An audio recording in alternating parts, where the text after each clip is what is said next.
This podcast is produced by Bro Radio.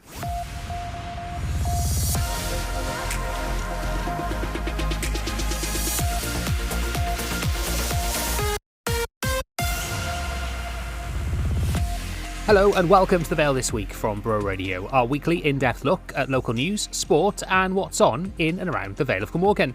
Coming up after the news that the Vale Council has purchased the former Wilko store in Barry, we'll head to Holton Road to hear the reaction of local business owners and customers and hear from Council Leader Liz Burnett about the plans to transform the vacant property into a vibrant space for small businesses.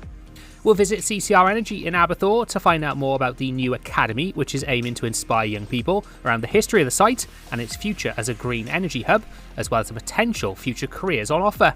And we'll hear about a new opera being created here in Wales, which is inviting audiences to do something a little bit different: dress up like a pirate. It's run at Penarth Pier next weekend, and Welsh singer Richard Parry will join us to tell us more. But we begin with the bus dispute that's set to hit services in the Western and Rural Vales for weeks or even months to come. Last month, First Cymru workers held the first of two 4-day strikes, with many routes across South and West Wales affected. Now that disruption looks to continue over Christmas and well into the new year. Our reporter, Gareth Joy, has been following developments. I've had complaints from one or two people. A lot of people are unaware what's happening. That's Councillor Gwyn John, the leader of Llantwit First Independence, on the disputes that's already affected people in the rural Vale who rely on public transport. That dependence could be tested if the Unite Union follows through with its threat of a 9-week stoppage from the 20th of November. Last month, members rejected a fresh pay offer aimed at avoiding strike action. That's already hit services linking Llantwit Major with Bridgend, Cardiff and Talbot Green. Alan McCarthy is Unite's regional organiser in Wales. Quite clearly, our members in First Cymru are underpaid when compared to competitors across Wales, particularly across the M4 corridor. And when you look at the same management team, the same essentially operating company covers Wales and West, their colleagues in Bristol are on £17 an hour versus our Welsh workers on £13.40. The maximum offer that the employer has tabled for drivers is £14.07, which was rejected. And that was on the basis that they were going to withhold the vast majority of the back pay for workers. First Cymru has itself said it's deeply frustrated by the prospect of such a lengthy walkout, which it calls unnecessary and hugely disruptive. As we've already heard, Councillor Gwyn John says the action so far has already had an impact on customers. One gentleman told me he's finding it very difficult to get to work. Huge problems, because the problem is he's got to get to Llantwit and he lives on West Camstonathan. So it means either getting a taxi, which will cost him, probably during the week, it'll probably cost him back and forth to St. You're talking about in the region of £15 to £19. And basically it's a taxi into Llantwit, catch the train to Cardiff, and then catch a bus internally in Cardiff to get to his place of employment. It's making it very, very difficult. Both sides in the dispute say they're open to talks. First Cymru says it's maintained an open dialogue with Unite and insists its pay offers are above inflation. But Unite has accused the operator of refusing to negotiate in a responsible manner. I asked Alan McCarthy if there had been any attempt to get back round the table. Absolutely. Our door has always been open for discussions. We proposed involving ACAS some time ago, which wasn't taken up by the employer. They contacted us ahead of the previous industrial action, which lasted for 4 days from the 5th of November. Proposing ACAS, we said absolutely. They said it would only be on the basis that the industrial action was withdrawn, and our drivers weren't prepared to do that because the anniversary date was April. We're now sitting here in November, still waiting for an acceptable offer. The employer has delayed and delayed and delayed. So our members were adamant that they will take that industrial action. We've proposed ACAS again to the employer. We're looking to meet hopefully at the beginning of next week, and we're here to talk. We're looking to resolve this dispute, not to be escalating into Christmas. Back in Llantwit Major, Councillor John, himself a former shop steward, feels that it's First's responsibility to reach a settlement to avoid further and deeper disruption over the festive season.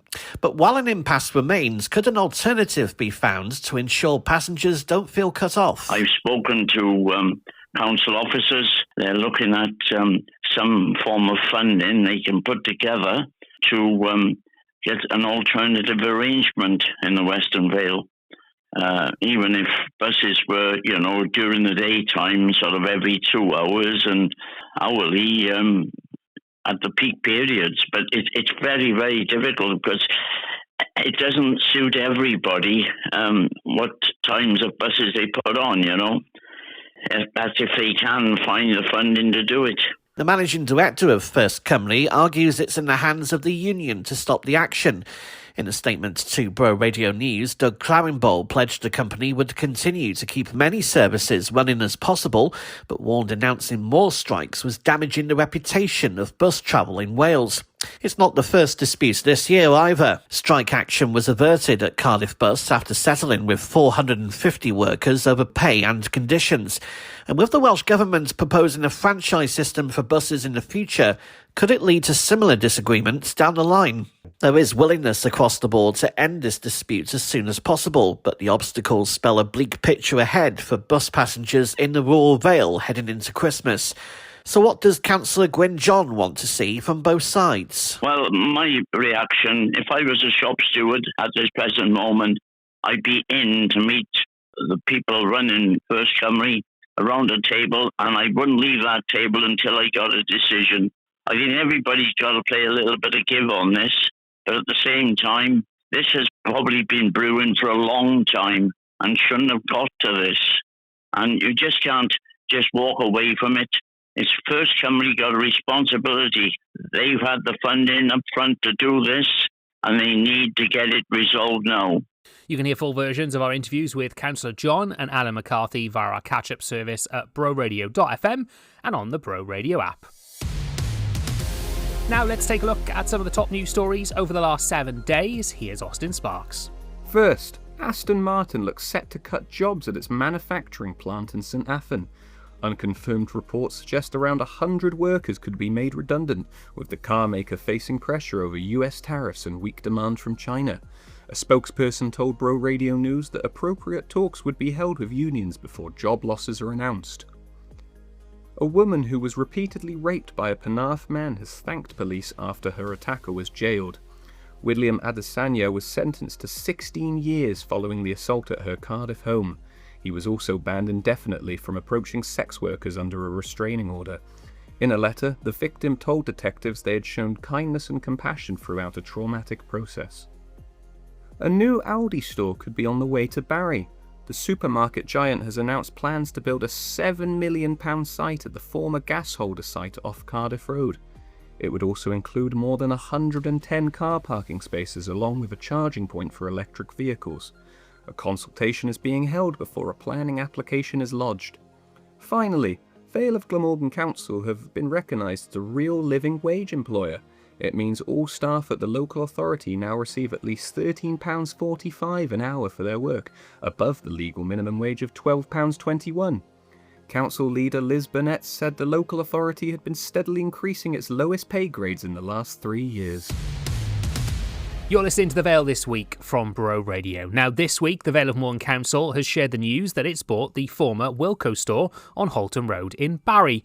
Chris Burge has more.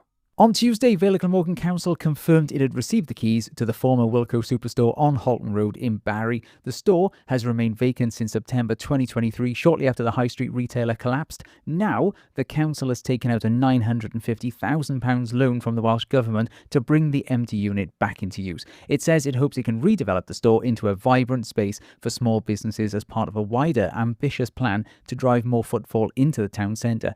It's been confirmed to Bro Radio that the site's not going to be used for any form of housing. Here is council leader Liz Burnett speaking to Bro Radio after the news was announced on Tuesday. So we got the keys today. We can come in and it is so exciting. There's so much potential in this place and hopefully you're going to see a big difference to what it looks like on the street within just a few short weeks. We are hoping it will be brighter, it will be cleaner, it will be vibrant. Come down to town centre and see what we're trying to do. We want to help the businesses of Barry Town Centre to be sustainable and to be vibrant and to be full of life, full of customers. Well, earlier today, I headed to Holton Road to speak to local businesses and customers about their thoughts on the news. I think it's really exciting news for the whole of Barry, really. For quite a long time there, it's just been sat there empty with broken windows and just looking a bit derelict, and it'll breathe a bit of new life into the town centre, hopefully.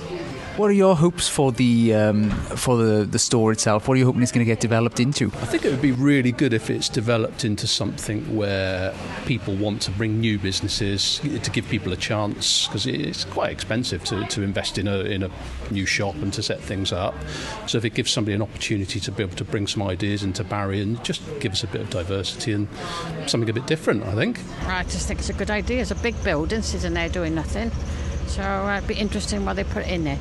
And have you got any thoughts about what might be put there on the high street? Maybe small retail, more small units. I don't know, really, as long as there's no housing. And a big street like this, it just needs some more things to bring people into Barry, because at the moment there's not enough here. Well, it's about time somebody did something with it. It's a big building to lay empty, isn't it? Yeah.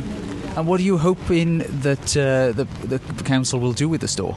Well, open some sort of retail shop, because, they're all closing in Barry. We need to see some nice shops again. And would it be great to have more people invested in Barry and have more businesses, small businesses in Barry? Definitely, yeah. It used to be vibrant down here. Yeah, more would be better. It's got the potential to make a massive difference to not just Holton Road, to Barry as a town, possibly the Vale, as long as it's managed correctly. I've seen a few ideas on Facebook for what people would like in there. Me and my wife have been saying since it closed that it's a perfect spot for an indoor market, or something like the Co-op in Cardiff, where small businesses can come in and hire a smaller part of the shop to run their shop before having to sign a long lease on a property themselves. It's got amazing potential. It could be a money spinner for the council, which I'm hoping they'll reinvest in the town centre. And they've had a bargain, and it can only be a good thing. What are your hopes for what's going to be going into that area? I'd like to see maybe a small indoor market. The corporation in Canton, I think, has got to be the direction that the downstairs goes in. I think it's probably twice the size of the corp, so you'd be able to get twice as many tenants in there. It will take work, it will take money, but it's an ideal spot on a potentially thriving high street now. With a lot of new businesses that have come in the last 6 months, to make a difference and to give people a chance. We've got the good chance, I know, but that's out of town centre. That doesn't bring people into Holton Road or the town centre. We need something in the town centre that makes a difference, and I think that could be it. Vale of Glamorgan Council says the long-term plan for the former Wilko site will be developed by working with local businesses and the wider communities, with the intention of using the building to support traders by hosting activities aimed at bringing people into the town centre in early 2026. Next up, CCR Energy, the company behind the transformation of the former Aberthaw coal-fired power station into a green energy hub, has launched the Aberthaw Academy. It's been created to inspire young learners and help them understand sustainability and the green revolution from an early age. Earlier today, I headed to CCR Energy in Aberthaw and spoke with Nicola Somerville, Head of Operations, Engagement and Governance. So CCR Energy is a company that has been set up by the 10 local authorities across South East Wales, and that is called the Corporate Joint Committee, and they set up CCR Energy with the objective of the acquisition, the demolition and partial remediation of the former Aberthaw power station site. So we've taken on 500 acres just on the south coast here, down in the Vale of Glamorgan, where we're looking to completely redevelop out as much of that space as we possibly can, being extremely conscious and aware of the wider biodiversity and ecology that we have, which is absolutely fabulous down on the coast here in Aberthaw. CCR Energy is currently working with contractors to undertake the demolition of the former coal-fired power station at Aberthaw. When we came to site, we just started to realise how amazing this site is. And when you first come down, you would think, oh my goodness, it's this big industrial minefield in terms of a huge ex-power station. You've got all this redundant land, all these old warehouses. And we soon became to realise, well, for us to be able to regenerate regenerate this area, we really need to invest in not only thinking about what we want to do, but thinking about the people, the community and the skill sets that we need behind us to go on this journey. So when we came to site, we've started to explore what we can do in terms of a master plan. And as part of that master plan, we've looked at different types of ideas. So we've looked at solar generation, we've looked at a tidal scheme, looking at wind turbines. And to be able to bring any of these types of energy generation opportunities forward, we need to make sure that we've got the right skill sets to be able to take us and get us to that place. So early on, we started to work with the colleges, the universities. We started to do a little bit of an exploration to work out, right, who do we need? How can we get access to them? More importantly, though, how do we start to tell people what's going to potentially come forward on site? So that's where we came up with the idea of the Aberthaw Academy. Jordan Musgrove is Communications Lead at CCR Energy, leading on the development of the Aberthaw Academy. Yeah, so Aberthaw Academy came about because of obviously the work going on at Aberthaw with the demolition. We wanted to get the future generations excited about what could be on site, especially in the renewable energy sector. So we developed the platform and aimed it at Key Stage 2 for now, hoping to develop further into Key Stage 3 and 4. It's been close to my heart because obviously I've got children that age and I want to get them excited in what could happen at Aberthaw in the future. So my children are 9 and 7 and they've actually helped me with the development of this platform. So they got to test almost every stage and that's been quite helpful for us as a team, but also kind of bringing our family together. Like, there's not a lot of opportunity for me to bring my personal life and my work life together.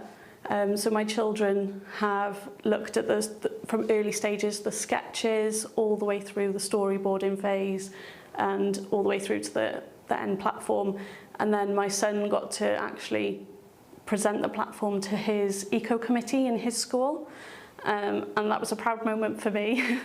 So he was just amazing. So I think for the fact that it's already brought my family together, hopefully it'll bring other families around the table talking about renewable energy and looking at the different characters, talking about what Professor Bloom is doing.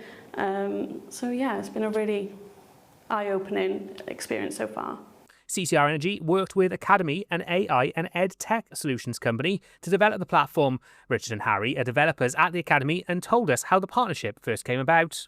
As a learning provider, we were given the opportunity to engage in conversations with CCR Energy about the Aberthaw site and the demolition project and how we could encourage particularly young children, so sort of Key Stage 2 children, to engage with how the site will transition from the iconic coal-powered Aberthaw power station that kept lights on in homes and communities in South Wales for generations into a digital platform that can teach young children about how their futures can be powered by green and clean energy solutions in the future. What we've done is we've taken the site, the Aberthaw site, and as it's in demolition at the moment, what we've done is we've created a digital twin. And inside, at various points in the digital twin, are engineers and experts in various different areas of green and clean energy. And they then take you through a journey with them on how they do what they do, how they create energy using solar or wind or tidal. And some of them have little games associated with them where you have to move around turbines, for example, to try and create the most amount of energy, or make sure that you don't put your solar panels behind a building where there's a lot of shade, all this sort of stuff, which is it's fun and it's very much tailored towards the target audience, which is this sort of Key Stage 2 and slightly older students. You can find out more about CCR Energy and its academy at ccrenergy.com and click on Our Resources. Now it's time to get a roundup of the week's sport here in the Vale. Here again is Gareth Joy. Thanks, Nathan. We start with rugby and what could be best described as an uphill struggle for Wales under Steve Tandy. And where have you heard that before? The new head coach began his reign with a record defeat against Argentina and lost his captain Jack Morgan for the rest of the autumn series after dislocating his shoulder. Dewi Lake is stepping in as skipper, but Tandy was left to bemoan the loss of his first choice. It's always a blow to lose any player, but losing Jack, he was outstanding out there, and the try he scored was unbelievable from that distance. So yeah, it's a blow. Not only just the player, the man, but then it gives someone else an opportunity. Next up is Japan on Saturday in a crucial game to decide seedings ahead of the draw for the next World Cup. While Admiral League teams are now taking a break while the autumn internationals take centre stage, Penarth remain top of Division 1, but they were held to a 29-all draw by Llanhallen, while Bowie went down 57-28 to St Albans. In Division 3, Lantwit Major beat Fairwater 41-26, while Dinas Powys crashed to a 77-5 defeat at Llantrysant. Old Penarthians men were narrowly edged out 31-28 at home to Caerleon Ely in Division 5. The ladies fared better in the Women's Championship, beating Unisabol 50 points to 14. In the Men's Division 6, Sully Sports lost 41-21 at St Peter's Athletic. Now to football, and there are two crucial World Cup qualifiers to come for Wales this week against Liechtenstein and North Macedonia. We already know they're without Aaron Ramsey, but standing captain Ben Davies is also out after he failed to recover from a hamstring injury in time. But Leeds United winger Dan James is confident other players in Craig Bellamy's squad will step up. He's also a big voice for us in the change room, but we've got obviously a great group of boys. I'm sure Ben will be around the place as well. He's obviously a massive loss for us, but we've got to keep our heads high, and we've got a lot of other leaders in the dressing room, and we've got to drive that. Locally, Bowie Town United learns their Nathaniel MG Cup semi-finalists in slightly unorthodox fashion, to say the least. The eventual outcome being they'll visit Cymru South leaders Cambion United in the first week of December, as they look to go one further than last year. But there is a hint of draw specialists to Steve Jenkins' men this season. Another goalless draw on Saturday, their fifth so far this term, at home to Flint Town United. That meant they dropped out of the top six in the company Premier. Next up is a return visit to Deeside on Saturday to face Connors Quay, who have just announced plans to go full-time as all 12 top-flight clubs unveiled new strategies. Elsewhere, Lantwit Major drew 2-2 with Newport City to go unbeaten in 5 Cymru South games, thanks to goals from Coffee Row and Josh Jones. They visit bottom club Cwmbran Celtic on Friday night, while Carl Lewis has also been nominated for the league's Manager of the Month award for October. Striker Jack Bevan is up for the Player of the Month after scoring 4 goals in 3 games. Finally, Bowie's ladies have their first win under new boss James Fishlock. They overcame a potential banana skin in the Adran Trophy, beating Cascade 3-0. Goals from India Shanahan, Kira Harris and Becca Thomas sent them through to the quarter-finals. Don't forget, for a full roundup of all the weekend's action, join Mike for Monday Night Sport at 7, or get the latest at broradio.fm and on the Bro Radio app. So next, a new opera created here in Wales is inviting an audience to do something a little bit different. Whilst you might usually dress up for a night of the opera, it's inviting audiences to instead wear a pirate outfit. To tell us more, I'm joined by Welsh singer Richard Parry, who joins me in the studio. Good morning, Richard. Hello, Nathan. So, first of all, tell us a little bit about the idea behind this opera, this performance. Well, it's a calypso classical fusion, telling a pirate story about a young man, or a man from Wales, carried off in the end of the 18th century by pirates, and he ends up in Trinidad. And so it's a pirate adventure. And in part of the telling of the story, you get classical British sea songs, and we've got a Trinidadian calypso band. So it's a big mashup. Usually when you think opera, you think dressing up in a fancy suit. So why did you decide, obviously the story is about pirates and that story, why did you decide to encourage the audience to come dressed up as well like pirates? Well, the Trinidadian calypsos are sung by Mary Ann Roberts, and she's from Trinidad. We met when we built a carnival that opened the Eisteddfod in 2018. The National Eisteddfod came to Cardiff Bay, and we built with the community an amazing opening celebration with Butte Town Carnival. And an opera is a party and a festive occasion. If you go to the Royal Opera House in London, everyone wears suits, and the people who go regularly in their dinner jackets and drink champagne and canapes, they enjoy it as a big party. And we thought, right, well, This is about Wales and Trinidad. It's for the people of Wales. We can have a party. So we haven't got the Royal Opera House and we haven't got champagne, but you can come dressed as a pirate and come for this pirate party. And when you think opera, most people think of something that's maybe a little bit expensive, maybe not so inclusive for everyone. So is there a potential that by people being able to dress up as a pirate and making this a bit more fun for a wider audience, it opens up opera to a new audience, people who might not have come to a show like this before? Yeah, if you enjoy musicals, then the opera shouldn't be a barrier to you. And this is a soca opera, a calypso opera. It's got classical music, but it's also got amazing songs from the Caribbean. So yeah, come along and enjoy music theatre. It's a great pirate story. The opera shouldn't put anybody off. It's music theatre. And tell us about the story itself then that you're hoping to share through this production. Well, it starts off in a rum shop in the port of Spain in Trinidad in the late 1790s. Britain invaded Trinidad in 1797, and Thomas Picton, who's well known in South Wales, Sir Thomas Picton, was put as the first governor. He had a very brutal regime. And what happens is we explore what happens to a boy from Pembrokeshire who gets carried away by pirates in search of gold and treasure. And he ends up in Port of Spain. And it's an adventure story. But at the same time, as well as the Pirates in the Caribbean, Johnny Depp style pirate adventure, and there's swashbuckling and drinking, and there's a Keira Knightley type character makes an appearance, Elizabeth.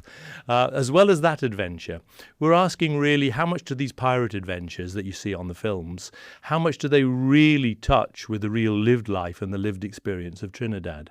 And people came to Trinidad in their thousands and tens of thousands. There were British settlers and French settlers and Spanish settlers there, but they brought with them tens and then hundreds of thousands of slaves. So the black Africans living in Trinidad have formed an amazing part of culture, and Wales is intimately connected to that story. And we want to look at the Caribbean songs and the traditional Trinidadian calypsos, and that sits hand in hand with the pirate story. And when you're talking about pirates, there's no better location, I think, in the Vale of Glamorgan in terms of Penarth Pier. It's a great open venue, but also quite intimate for something like this as well. Yeah, it's an intimate story. It's just about an experience. And so the Penarth Pier Pavilion is a fantastic space. We've got a grand piano in there, and it's a beautiful, beautiful gallery space for intimate music. And we're delighted to be working with the Penarth Pier Pavilion to have produced this in the Vale of Glamorgan. This is a story about the Vale and Wales's connection to Trinidad, and there's no better place to do it in the Vale of Glamorgan. And if anyone's listening to this and want to find out more information about the production, where can they go to find out more?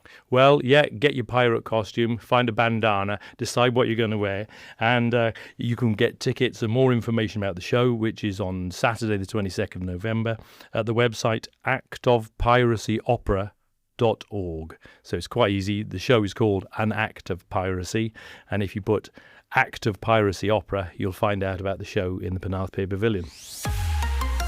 It feels like Christmas is almost here, and let's see what's going on in and around the Vale of Glamorgan. Here's Rhiannon with our What's On guide. On Thursday, Cardiff group Cat Cam headline an evening of chilled melodies that includes folk singer Melody Lewis and Welsh ukulele orchestra at Penarth Pier Pavilion. It starts at 7:30 and tickets are £12 in advance or £15 on the door. On Friday, Dinas Powys Voluntary Concern is hosting a fundraising Grease sing-along at Mirchfield Community Centre. Doors open at 7 p.m. with tickets at £10, including a hot dog and popcorn. There'll also be a cash bar and raffle on the night. On Saturday, the next gathering of the St Athryn Veteran Hub takes place at the Golf Club from 10 a.m. It's a free chance to come together and network and access local support. Elsewhere at Art Central Gallery in Barry, Lush Ladies are holding a Christmas craft fair on Saturday with a chance to explore local crafts from 10 a.m. to 3:30 p.m. All money raised will go towards the European Cancer Stem Cell Research Institute in Cardiff. St Athryn Community Council are holding a Christmas market on Saturday at the Gathering Place from 1 p.m. to 4 p.m. There'll be Christmas craft stalls, a visit from Santa and refreshments available throughout. St Donuts Choral are hosting a Come and Sing Day on Saturday at CF61 in Llantwit Major. They'll be rehearsing pieces they haven't learnt, giving you a chance to get involved. It's £10 on the day with music, tea and coffee and cake provided. On Sunday, Christmas comes to Penarth with Death Valley star Timothy Spall switching on the lights. The fun starts at 3 p.m. with live music, fun fair rides and activities up to switch on at 6 p.m.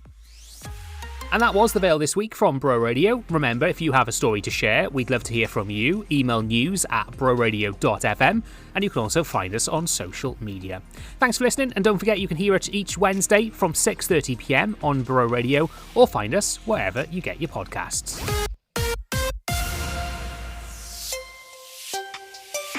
This podcast is produced by Bro Radio.